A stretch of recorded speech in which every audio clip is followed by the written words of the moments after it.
Assalamualaikum warahmatullahi wabarakatuh.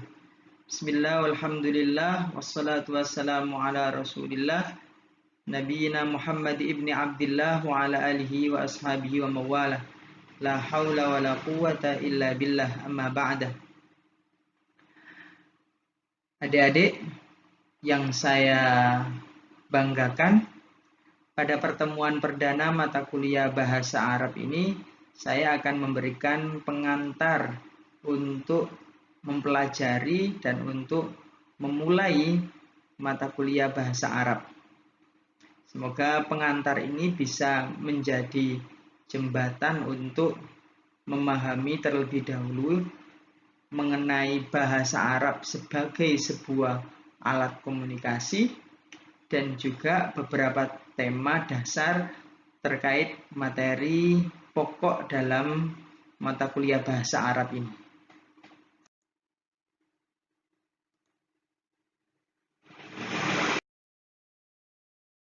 Oke, perkenalkan terlebih dahulu, saya menjadi salah satu pengajar bahasa Arab di universitas. Nama saya Muhammad Ikhwanuddin, SHI MHI. Saya ini alumnus Prodi Hukum Keluarga Islam. Jadi gelar SHI MHI Sarjana Hukum Islam, Magister Hukum Islam.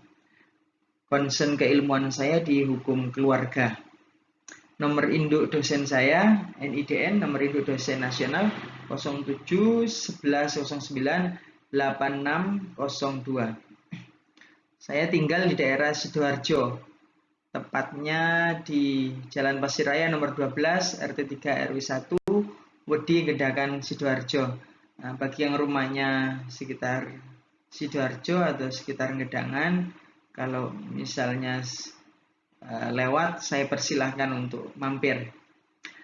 Nomor kontak yang bisa dihubungi bisa WA, bisa nomor telepon dalam di 083 84999 2503. Mata kuliah yang biasa saya ampuh di kampus ada bahasa Arab, ada studi hadis atau ulumul hadis, kemudian ada hadis hukum Islam, dan hadis hukum keluarga. Home base saya di Fakultas Agama Islam, tepatnya di Prodi Hukum Keluarga Islam. Jadi dalam Fakultas Agama Islam ada 4 prodi, salah satunya di Hukum Keluarga Islam atau Ahwal Asyakhsiyah, atau lebih mudah diingat syariah gitu aja.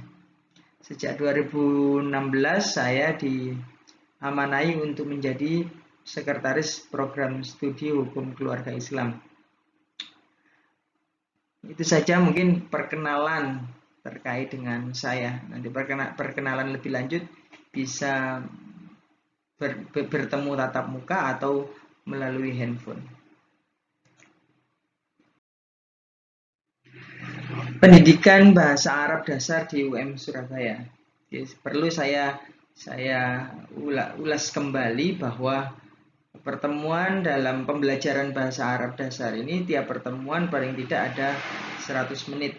Ini waktu yang standar untuk pembelajaran tiap tatap muka 2 SKS. Oke. Ada 7 tema. Mengenai tema dalam pembelajaran bahasa Arab dasar ini, ada 7 tema dalam satu semester yang akan kita bahas. Ya, semoga bisa optimal, semoga bisa lancar, efektif, efisien, meskipun mayoritas nanti pembelajarannya bersifat daring. Lalu kemudian saya akan memberikan pengantar terkait dengan bahasa, terkait dengan bahasa, terutama bahasa Arab ini kita pahami menjadi salah satu alat komunikasi. Jadi kita memahami terlebih dahulu bahwa bahasa Arab itu juga bagian dari bahasa.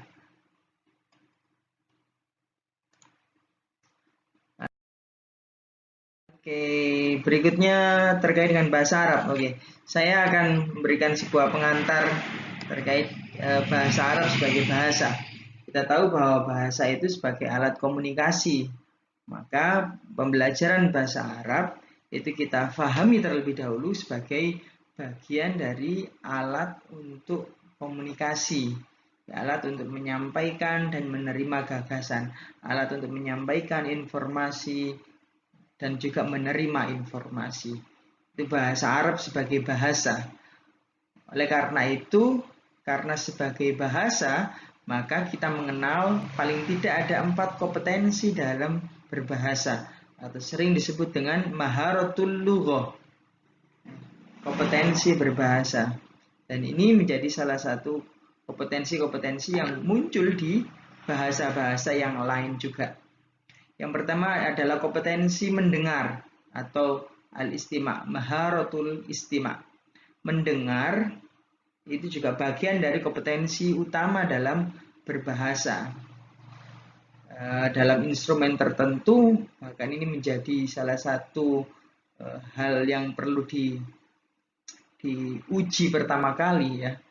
Misalnya di bahasa Inggris kita mengenal ada listening comprehension. Itu untuk menguji ya kompetensi mendengar. Mendengar ini menjadi kompetensi yang utama ya, bahkan yang pertama dalam berbahasa. Kita bahkan tahu misalnya kalau melihat beberapa hasil riset itu orang yang kesulitan dalam berbicara itu karena keterbatasan telinganya terlebih dahulu. Karena keterbatasan dia menerima informasi, ada gangguan dalam pendengaran, itu menyebabkan kemampuan dalam dia berkomunikasi menjadi berkurang. Ya, karena serapan bahasa yang dia terima tidak sebesar apa yang diserap oleh orang yang memiliki pendengaran normal. Maka penting juga kita memperbaiki kompetensi mendengar ya. Kompetensi untuk menyerap informasi, mendengar kosakata baru, informasi baru. Nah, maharatul istima', kompetensi mendengar. Itu yang pertama. Yang kedua adalah kompetensi berbicara. Kompetensi berbicara atau al-kalam. Kompetensi berbicara menjadi salah satu hal dalam kompetensi seseorang dalam berbahasa. Al-kalam di sini dimaksudkan adalah bagaimana dia mengekspresikan bahasa melalui bahasa lisan. Bagaimana dia berdialog dengan orang lain, menyampaikan ide, kemudian menyampaikan atau menanggapi ide, lalu kemudian al-hiwar wal muhadatsah, dialog dengan orang lain. Ini bagian dari kompetensi berbahasa. Ketika kita sudah mendengar, kemudian kita merespon, nah, al-kalam atau bermakna muhadatsah wal hiwar, takallum ma'al ghair, itu bagian dari kompetensi berbahasa. Saya ini berbicara ini juga bagian dari penajaman kompetensi berbicara atau maharatul kalam. Dalam bahasa Inggris mungkin bisa dikenal sebagai speaking comprehension, kemampuan berbicara. Ya. Di beberapa tes bahkan ini menjadi salah satu bukan tes di kursus misalnya, ini menjadi salah satu hal yang bisa difokuskan ya, untuk menajamkan speakingnya. Ada misalnya di bahasa Arab fokusnya pada kemampuan seorang dalam mempraktekkan berbahasa, tatbiqul lughah ya, melalui al-hiwar wal muhadatsah di antara berbicara ya. Yang ketiga adalah kompetensi membaca atau maharatul qiraah. Kemampuan orang dalam membaca, terutama di sini membaca teks, itu bagian dari kompetensi berbahasa. Kemampuan membaca atau reading comprehension itu juga butuh latihan. Bagaimana kita membaca dengan benar, kemudian bagaimana kita menangkap ide, bagaimana kita memahami ide, memahami kosakata, memahami dhamir, refer to, dan lain sebagainya.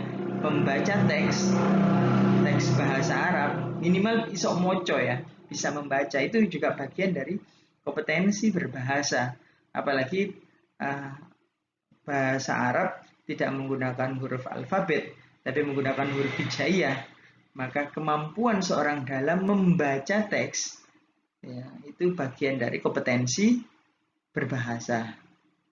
Yang terakhir adalah kompetensi menulis atau maharatul kitabah, al-kitabah. Menulis itu juga menjadi bagian dari kompetensi berbahasa, karena dengan menulis ya itu kita melatih untuk mengintegrasikan antara tangan, kemudian pikiran, ide, lalu dituangkan dalam bentuk tulisan. Ya, tidak semua orang yang misalnya bisa membaca teks Arab itu bisa menulis Arab. Maka menulis itu menjadi kompetensi sendiri ya. Nulis, apalagi yang bahasa Arab ini nulisnya dari kanan ke kiri, bukan dari kiri ke kanan ya. Ya, nulisnya huruf hijaiyah ini perlu dilatih. Paling tidak level yang paling rendah itu paling tidak ya imla itu menulis itu. Kalau misalnya ke level yang lebih tinggi itu sudah menulis dalam artian insya, dalam artian sudah mengarang. Oke, 4 kompetensi dalam berbahasa ini bisa kita pahami terlebih dahulu. Yakni ada kompetensi mendengar atau istima, ada kompetensi berbicara atau kalam, ada kompetensi membaca atau qiraah, dan ada kompetensi menulis atau kitabah. 4 kompetensi dalam berbahasa. Nanti selama pembelajaran bahasa Arab dasar nanti kita coba mengintegrasikan 4 kompetensi ini. Bisa jadi keempat-empatnya bisa masuk dalam satu tema, bisa jadi hanya 2, bisa jadi hanya 1 kompetensi. Paling tidak ada beberapa yang bisa kita integrasikan. Atau misalnya keempat-empatnya bisa masuk, hanya saja nanti kita bisa fokuskan ke kompetensi yang mana.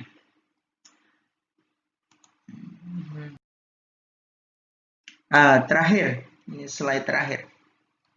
Mengenai tema pokok bahasa Arab di UM Surabaya, ini ada beberapa tema yang akan kita bahas selama 1 semester ke depan. Ada 7 tema. Ya. Tema yang pertama adalah at-ta'aruf. Ya, at-ta'aruf atau perkenalan. Ya. Maka beberapa poin yang perlu kita munculkan dalam perkenalan, paling tidak ada nama, ada dia dari mana, lalu kemudian sekolah di mana, ya. At-ta'aruf. Paling tidak ini, paling nanti ada diminta untuk mendengar, kemudian mengulangi bacaan. Nah, itu juga mendengar dan mengulangi itu kan sudah 2 kompetensi. Ya. Dia mendengarkan kompetensi istima, lalu kemudian mengulangi dia sudah kompetensi qiraah, membaca, apalagi nanti mampu menerapkan dalam konteks tertentu, maka ada maharatul kalam, ada konteks dia mengekspresikan kalimat tersebut dalam ucapannya atau nanti dalam dialog, hiwar dan lain sebagainya. Tema yang kedua adalah rumah. Ya, rumah. Al-bait, ya. Ini juga salah satu tema yang akan kita bahas mengenai rumah, terus kemudian beberapa barang yang ada di dalam rumah, furniture, ma haulal bait, ma fil bait, apa yang ada di sekitar rumah dan apa yang ada dalam rumah. Lalu kemudian lalu lintas, tema yang ketiga adalah lalu lintas atau al-murur. Berbicara tentang sayyarah nanti ya, kendaraan, atau berbicara tentang traffic light ya, lampu-lampu lalu lintas. Yang keempat adalah perguruan tinggi atau al-jami'ah. Ini berbicara tentang kampus ya. Yang kelima ada benda dalam kelas, al-adawat fil fasl ya, ini al-fasl wa ma fiha atau al-fasl wa ma fihi, al-fusul wa ma fiha. Berbicara tentang kelas dan segala sesuatu yang ada dalam kelas tersebut. Atau al-adat, barang-barang atau benda-benda dalam kelas. Yang 6 ada buah-buahan, al-fawakih, sama dari fakih. ya terkait dengan jenis-jenis buah-buahan, terutama dalam proses penambahan kosakata. Yang terakhir, yang 7 adalah pasar atau asuk. 3 atau 4 tema yang pertama ini nanti akan kita bahas selama tengah semester, ya, tengah semester yang pertama. Di 1, 2, 3, 4 tema yang keempat itu kita bahas sampai UTS nanti. Sisanya nanti kita selesaikan di tengah semester berikutnya. Oke, dari sini mungkin ini sekedar pengantar mata kuliah bahasa Arab dasar di kampus. Semoga pengantar ini menjadi sesuatu yang mengantarkan sampean untuk belajar lebih baik, untuk belajar lebih efektif dan efisien ke depannya. Dari saya, Muhammad Ikhwanuddin, semoga ini bermanfaat dan bisa dimanfaatkan. Billahi fisabilil haq, wallahul muwaffiq ila aqwamit thoriq. Assalamualaikum warahmatullahi wabarakatuh.